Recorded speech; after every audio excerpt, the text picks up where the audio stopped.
Bien, señoritas, señores, estábamos tocando el tema del sistema nervioso autónomo. Claro, son como dos brazos, ¿no? El sistema parasimpático y simpático, pero no debemos olvidar también el sistema entérico. Claro, si comparamos los dos sistemas, el parasimpático y el parasimpático es responsable básicamente del estado de reposo, la digestión, manteniendo una frecuencia cardíaca basal, la respiración también, ¿no?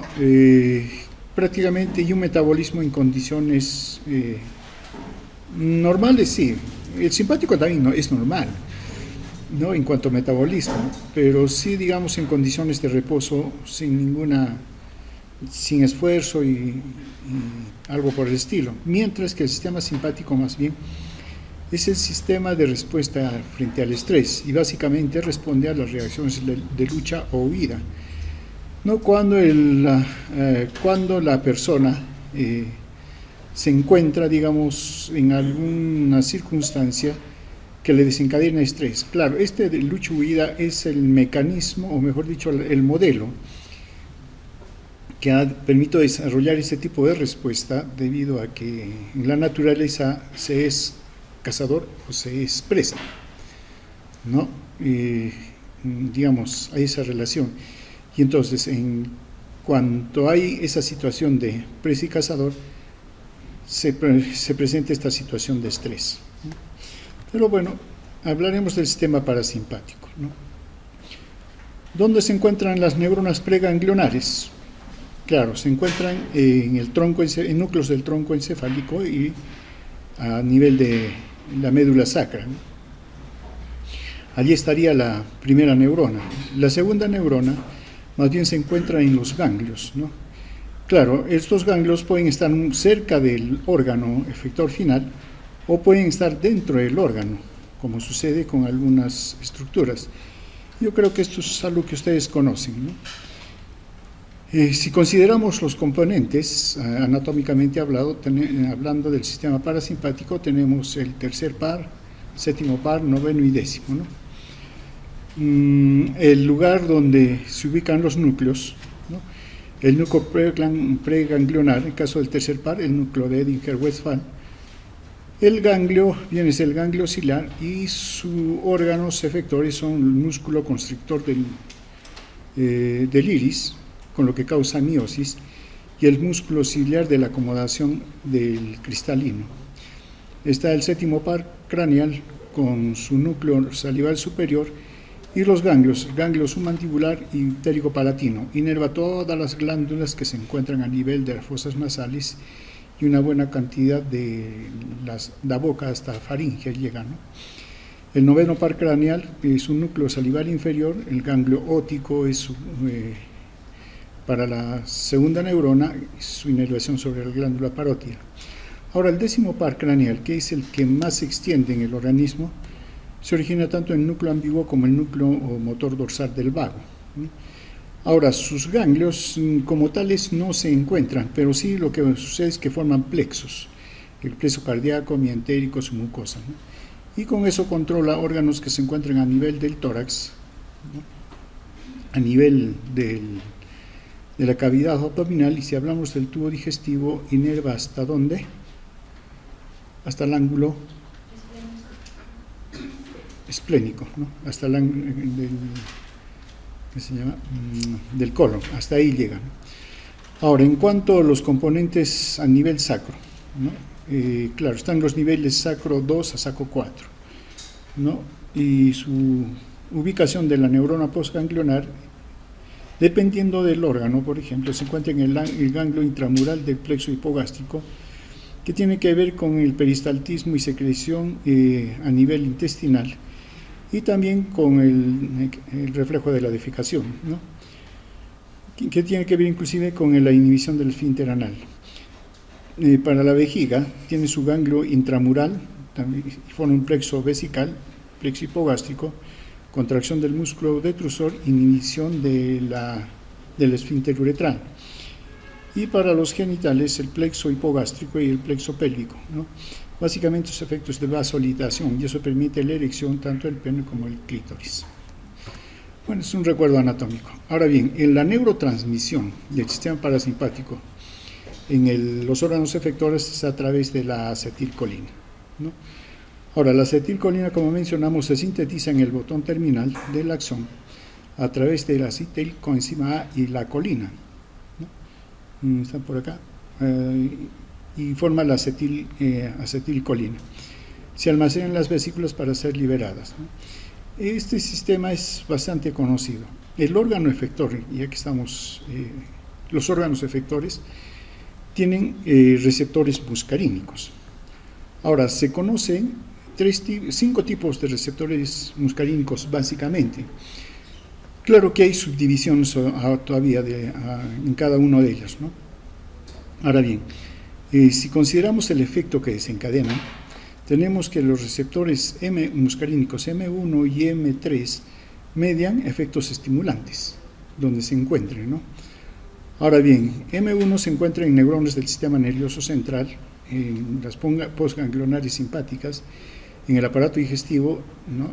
Se encuentran. Ahora, actúan a través de segundos mensajeros con respecto a la fosfolipasa C, que aumenta el inositol trifosfato y el diacilglicerol, y al final un aumento del calciocitor sólico. Y si hay calcio en la célula, entonces significa una activación del metabolismo, ¿no? En la actividad metabólica de la célula. Eso es lo que finalmente entonces causa el estímulo en esta célula, ¿no? Ahora bien, tiene una función de excitación en los ganglios, ¿cierto?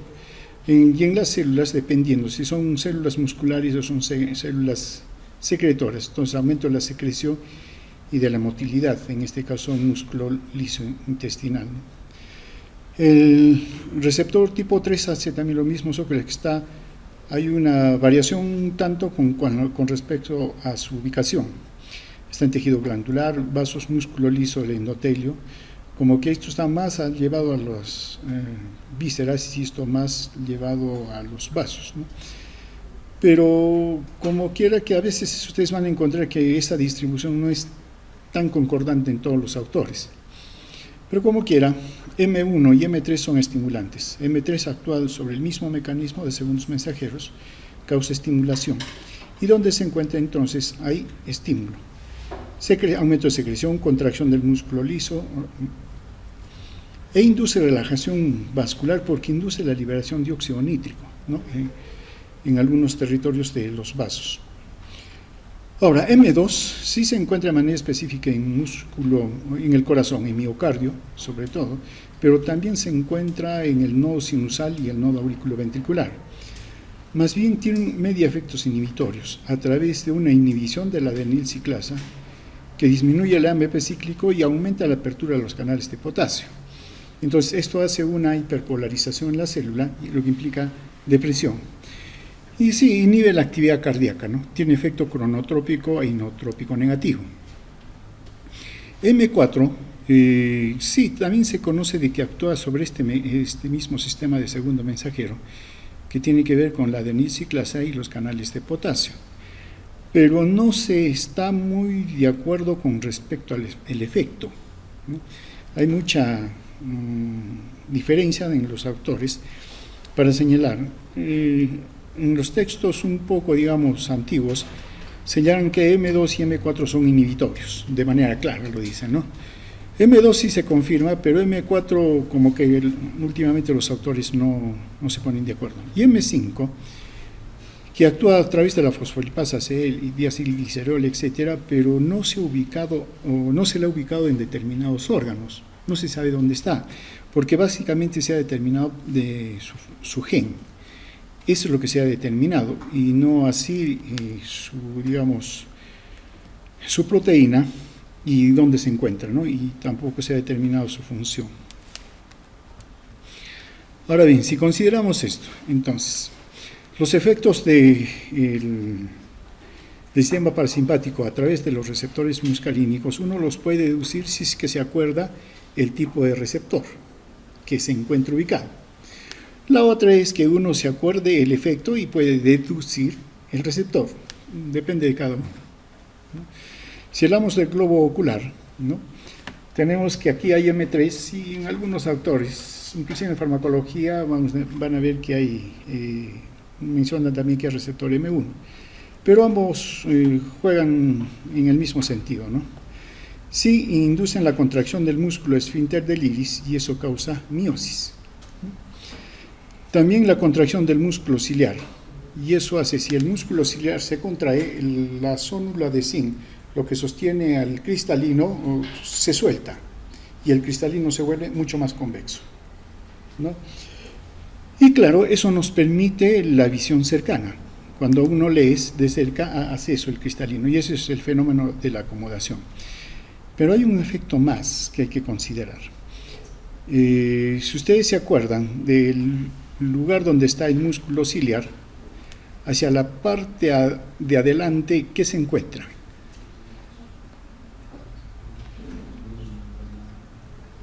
¿Qué se encuentra hacia adelante? O sea, el cristalino está detrás del iris, ¿no es cierto? Y está la zónula de zinc. Entonces, y ahí está el músculo ciliar, y hacia adelante, ¿qué cosa está? Pero hay una estructura. Ya, el ángulo, ¿cómo se llama? El ángulo írico corneal. Y en ese ángulo hay una estructura. ¿Alguien dijo por ahí algo? El conducto de Schlemm. ¿Y para qué sirve el conducto de Schlemm? Levanten la mano. Para drenar el humor acuoso a través de trabéculas que van desde la cámara anterior.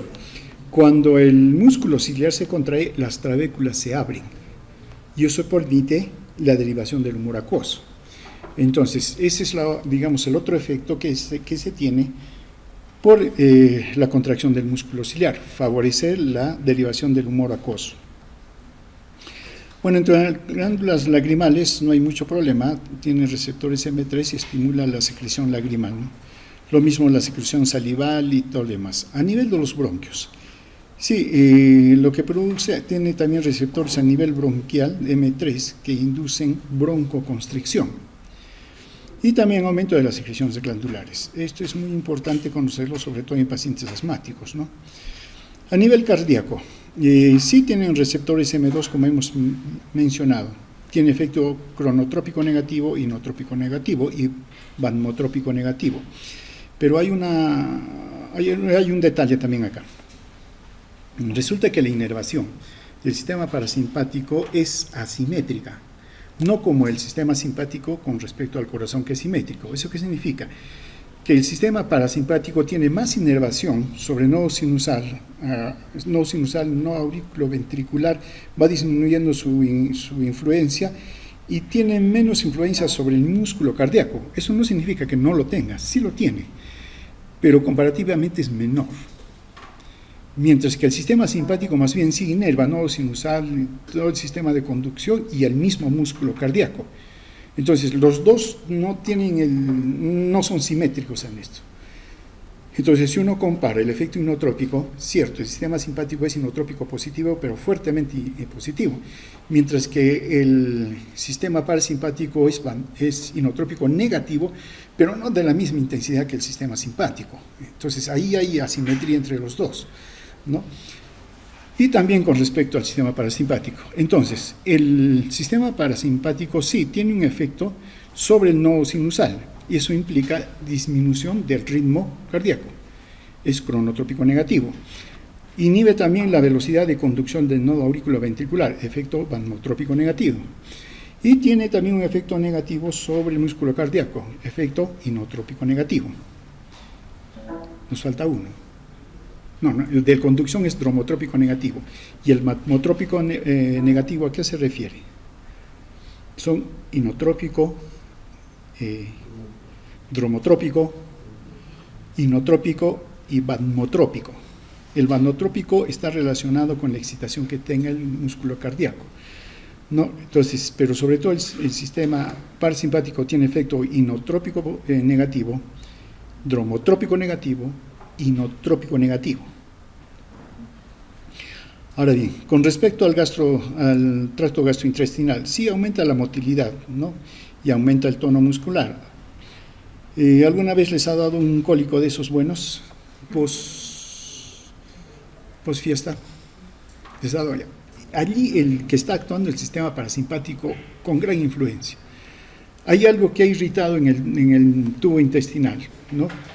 O una irritación o una obstrucción también inclusive, y el intestino trata de hacerlo avanzar o eliminarlo, y entonces el sistema parasimpático se estimula con gran intensidad, que hace que el peristaltismo se contraiga con tanta fuerza que causa dolor, y luego calma, y de nuevo vuelve.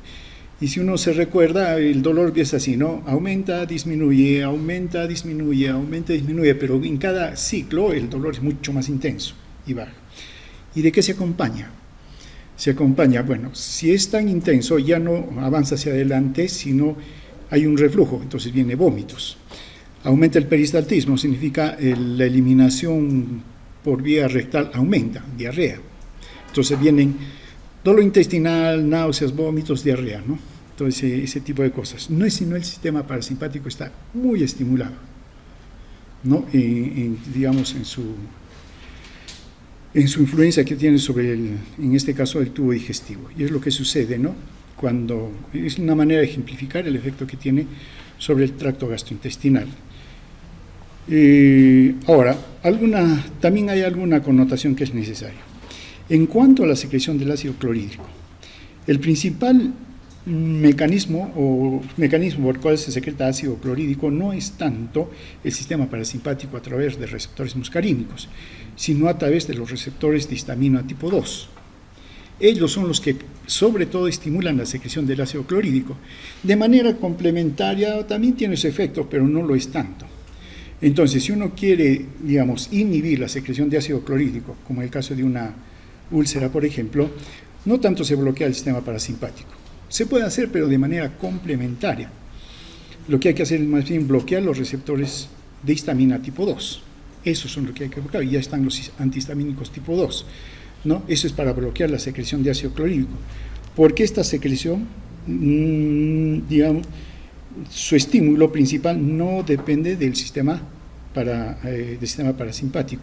Hay todo un sistema que tiene que ver entre el duodeno, el antro pilórico, el duodeno y la secreción de ácido clorhídrico, ¿no? Ahí hay un sistema que tiene que ver, un sistema hormonal, donde está incluido los receptores H2. En cuanto al uretra y la vejiga, sí, el sistema parasimpático estimula al músculo detrusor, y no es que haya M2. Debemos considerar dos cosas en la vejiga. En la vejiga, el músculo detrusor y el trígono y el esfínter vesical, los dos. El sistema parasimpático estimula sobre todo el músculo detrusor, pero el trígono vesical y el esfínter vesical está sobre todo bajo control del sistema simpático a través de receptores alfa 2. Entonces, cuando hay la micción, el sistema parasimpático hace que se contrae el músculo detrusor, pero no controla al esfínter ni al trígono, entonces se relajan y hay la evacuación. Más bien en condiciones inversas, el sistema parasimpático no actúa, el músculo detrusor está relajado, y más bien el sistema simpático es el que cierra el trígono y el esfínter vesical, entonces hay continencia, ¿no? Entonces aquí los dos sistemas trabajan de manera, digamos, alterna para el control de la vejiga, ¿no? La uretra sí es un músculo hueco y está inervado por el sistema parasimpático. Esos famosos dolores que le llamamos cólicos renales, en realidad el riñón no duele, bueno, no en lo que estamos hablando, sino es un dolor que empieza en la parte dorsal, desciende hacia abajo, hacia los genitales. Ese es un típico dolor de los uréteres, y no es sino estímulo del sistema parasimpático que hace que se contraiga. Es mucho más lento, pero mucho más sostenido, ¿no? No es como el tipo intestinal que sí contrae y luego se relaja, ¿no? Es más corto los ciclos, ¿no? Y a nivel de los genitales, a través de receptores M3, estimula a nivel del endotelio la liberación de óxido nítrico. Claro, si es M3, entonces debían, causar contracción, pero como induce más bien la liberación del óxido nítrico, da lugar a una vasodilatación, y eso hace que el cuerpo cavernoso y todo lo demás se llena de sangre y viene la erección. Es similar a lo que sucede en el clítoris, ¿no? Entonces tienen que ver con la erección sobre todo. Ahora, en cuanto a los vasos sanguíneos, aquí no nos menciona. Los vasos sanguíneos están, también tienen receptores M3. Aquí vamos a mencionar algo. Cuando estamos hablando de los receptores, entendemos que estos se encuentran en el órgano efector donde está la sinapsis. Entonces, en buena cuenta, la acetilcolina que llega a los órganos llega a través de los nervios. Listo. Pero también hay receptores muscarínicos a nivel endotelial, y por lo tanto el efecto que van a tener acá los colinérgicos y la acetilcolina no viene por el nervio, sino viene a través de la sangre. Y entonces tiene un efecto a nivel de los receptores M3 endoteliales.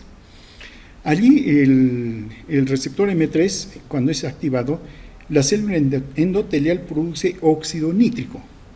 Y al producir óxido nítrico, eso hace que el vaso dilate, ¿no? Ese es el efecto. Ahora bien, entonces, ¿esto a qué viene?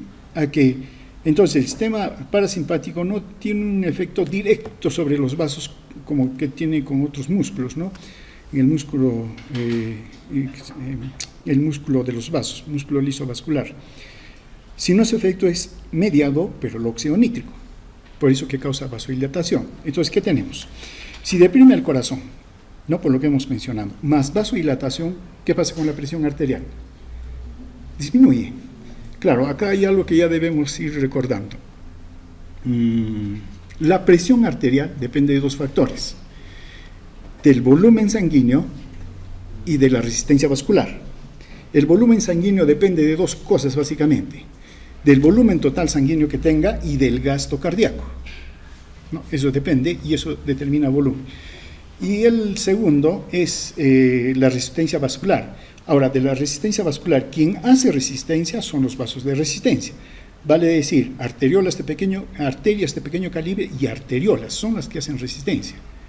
Entonces, si decimos que presión es igual a volumen por resistencia, el corazón es deprimido por los M2, entonces el gasto cardíaco disminuye volumen. Entonces, si disminuye volumen, presión disminuye. Por otro lado, si la resistencia disminuye por vasodilatación, entonces la presión disminuye. Entonces, el efecto del sistema parasimpático sobre el sistema circulatorio es disminuir la presión arterial, pero por los mecanismos que hemos mencionado. Ahora, ¿qué sucede, por ejemplo, con las personas que tienen arteriosclerosis? Hay una lesión de endotelio. El endotelio no funciona, está dañado, y por lo tanto, ese óxido nítrico que debe ser producido no se produce. Y al no producirse el óxido nítrico, los vasos no dilatan. Y entonces se vuelven rígidos, y eso trae problemas, y es una parte del mecanismo fisiopatológico de la hipertensión en pacientes con arteriosclerosis, ¿no? ¿Por qué? Porque se daña el endotelio. Eso hay que tomar en cuenta. Por otro lado, el corazón está irrigado por los vasos coronarios. Listo. Muy bien, pero la naturaleza, el Todopoderoso, es sabio. ¿Por qué dice? Si dejo bajo control los vasos sanguíneos, en este caso el corazón, bajo el control del sistema simpático-parasimpático, vamos a estar en problemas. Porque, acuérdense, esto tendría que responder a un arco reflejo y eso demora, ¿no? Entonces, por lo tanto, lo que ha hecho los vasos coronarios no responden tanto al sistema simpático como parasimpático para hacer vasodilatación o vasoconstricción, sino dependen de sus condiciones propias del mismo músculo cardíaco. Y entonces es controlado el tono vascular en el corazón dependiendo de sus condiciones internas, básicamente metabólicas. Si es que hay hipoxia, si hay ADP, si se acumula ADP. Si hay hipoxia, los vasos coronarios dilatan. Si hay ADP, también dilatan. Porque si hay hipoxia, hace falta oxígeno, entonces eso va a hacer que se dilaten. Y segundo, si hay ADP, significa que el corazón está trabajando y es un producto metabólico, y eso induce vasodilatación. Entonces, los vasos coronarios responden más a las condiciones locales que a las condiciones sistémicas del sistema simpático-parasimpático. Claro que estos lo pueden modular, ¿no? Lo pueden hacer, pero no depende básicamente de ellos, porque claro, entendamos, el corazón es el corazón, ¿no? Pero también de ahí hay que tomar en cuenta que la perfusión a los órganos no solo depende del control sistema simpático-parasimpático, que son sistemas generales, sino dependen de las condiciones locales. Entonces, hay dos condiciones para la perfusión a nivel de los tejidos. Dos mecanismos de control, no condición, dos mecanismos de control. El sistema general, sistema simpático-parasimpático, y el sistema local, que básicamente está mediado por condiciones metabólicas. Se comportan un poco en cada uno de los órganos, pero eso lo veremos ya en otro momento. Pero eso hay que tomarlo en cuenta desde ahora. Muy bien, y listo, como dijimos, el sistema parasimpático está hecho para, digamos, el reposo. Claro, en ese tiempo solamente había que comer, por hoy día, claro, libros no hay, ¿no? Pero sea el tablet, el celular, hay que ponerlo cerca. Entonces hay que hacer el fenómeno de la acomodación, la meiosis y todo lo demás, ¿no? Y para la buena digestión, ¿no? Después de ingerir los alimentos, bueno, está la digestión y el reposo y todo lo demás. Listo. Terminamos con el sistema parasimpático. Ahora entramos al sistema simpático. Continuamos mañana.